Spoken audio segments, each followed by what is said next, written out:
ನೋಡಿ, ಸಾಂಕ್ರಾಮಿಕ ರೋಗದ ಸಮಯ ಇದು. ಒಂದೊಂದು ಸೀಸನ್ ಇದೆ, ಮಾವಿನ ಸೀಸನ್, ಇನ್ನೊಂದು ಸೀಸನ್ ಫ್ರೂಟ್ ಸೀಸನ್ ಎಲ್ಲ. ಸೊ ಇದು ವೈರಲ್ ಫೀವರ್ ಸೀಸನ್.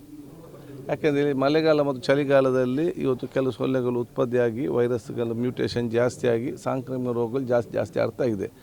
ಆವಾಗ ಜನಸಾಮಾನ್ಯರು ಮೊದಲ ಹಂತದಲ್ಲಿ ತಮ್ಮ ಸ್ವಯಂಪ್ರೇರಿತವಾಗಿ ಆಹಾರ ಪದ್ಧತಿ ಮತ್ತು ನಮ್ಮ ಆರೋಗ್ಯ ಸಂಬಂಧ ಕಾಳಜಿಯನ್ನು ವಹಿಸ್ಕೊಳ್ಬೇಕು.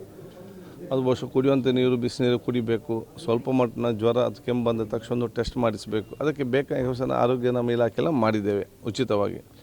ಎರಡನೇದು, ಕೊರೋನಾ ಸಂಬಂಧಪಟ್ಟ ಹಾಗೆ ಕೆಲವೊಂದು ನಮ್ಮ ಏನು ಟೆಸ್ಟ್ ಮಾಡುವಾಗ ಕೆಲವೊಂದು ಪಾಸಿಟಿವ್ ಬಂದೇ ಬರ್ತದೆ. ಅದರಲ್ಲಿ ಯಾವುದೇ ಕೂಡ ಆತಂಕ ಅಥವಾ ಭಯ ಎಲ್ಲಿಯೂ ಕೂಡ ಬೇಡ. ಅದು ಬಹುಶಃ ವೈರಸ್ ಏನು 1000 ವರ್ಷ ಹೋದರೂ ಕೂಡ ಈ ವೈರಸ್ ಇದ್ದೇ ಇರ್ತದೆ. H1N1 ವೈರಸ್ ಇರಲಿ, ಇನ್ನೂ ಬೇರೆ ವೈರಸ್ ಇರಲಿ ಕೂಡ ಅದು ಗಾಳಿಯಲ್ಲಿ ಇದ್ದೇ ಇಲ್ಲಿ ಕೂಡ ಇರ್ಬೋದು. ಯಾರ ಇಮ್ಯುನಿಟಿ ಕಡಿಮೆ ಇದೆ ಅವ್ರಿಗೆ ಸ್ವಲ್ಪ ಬೇಗ ಅದನ್ನು ಜ್ವರ ಬರ್ತದೆ, ಇನ್ನೊಂದು ಬರ್ತದೆ. ಅದಕ್ಕೆ ನಮ್ಮ ಇಮ್ಯುನಿಟಿ ನಾವು ಜಾಸ್ತಿ ಪಡ್ಕೊಳ್ಬೇಕು. ನಾವು ವೈರಸ್ಗಿಂತ ನಾವು ಸ್ಟ್ರಾಂಗಾಗಿ ಇರಲಿಕ್ಕೆ ನಮ್ಮ ಆಹಾರ, ಜೀವನ ಶೈಲಿ ಮತ್ತು ಊರಿನ ಒಂದು ಸ್ವಚ್ಛತೆಗೆ ನಾವು ಒಂದು ಗಮನ ಕೊಡಬೇಕು. ಇದರ ಬಗ್ಗೆ ಯಾವುದೇ ಕೂಡ ಆತಂಕ, ಯಾವುದೇ ಕೂಡ ಭಯ ಬೇಡ. ಅದು ನಾವೆಲ್ಲ ಎಚ್ಚರದಿಂದ ಇರಬೇಕು.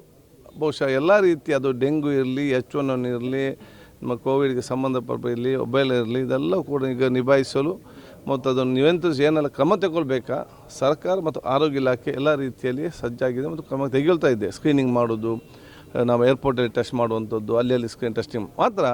ಜನಸಾಮಾನ್ಯರ ಸಹಭಾಗಿತ್ವ ನಮಗೆ ಇಲ್ಲದಿದ್ದಲ್ಲಿ, ಸಂಘ ಸಂಸ್ಥೆ ಕೊಡೋ ನಿಟ್ಟಿನಲ್ಲಿ ಯಾರಿತ್ತು ವ್ಯಾಪಾರ ಮಾಡ್ತಿದ್ದಾರೆ ಅವ್ರದಾಗೆ ಸಾಮಾಜಿಕ ಕಳಕಳಿ ಅರ್ಥ ಮಾಡಿಕೊಂಡು ಎಲ್ಲಿ ಕೂಡ ಸೊಳ್ಳೆ ಉತ್ಪತ್ತಿ ಆಗದ ರೀತಿಯಲ್ಲಿ ನಾವು ನೋಡಿಕೊಳ್ಳುವಂಥದ್ದು, ನೀರು ನಿಲ್ಲದ ನೋಡಿಕೊಳ್ಳುವಂಥದ್ದು, ಕನ್ಸ್ಟ್ರಕ್ಷನ್ ಬಿಲ್ಡಿಂಗಲ್ಲಿ ಈ ಸರ್ವರ ಜನರ ಸಹಕಾರ ಈ ಒಂದು 3 ತಿಂಗಳಲ್ಲಿ ನಮಗೆಲ್ಲರಿಗೂ ಕೂಡ ಹೆಚ್ಚಿನ ಅಗತ್ಯ ಇದೆ ಅಂತ ಹೇಳಿ ಸರ್ವರ ಸಹಕಾರ ಪಡ್ಕೊಳ್ತೇನೆ.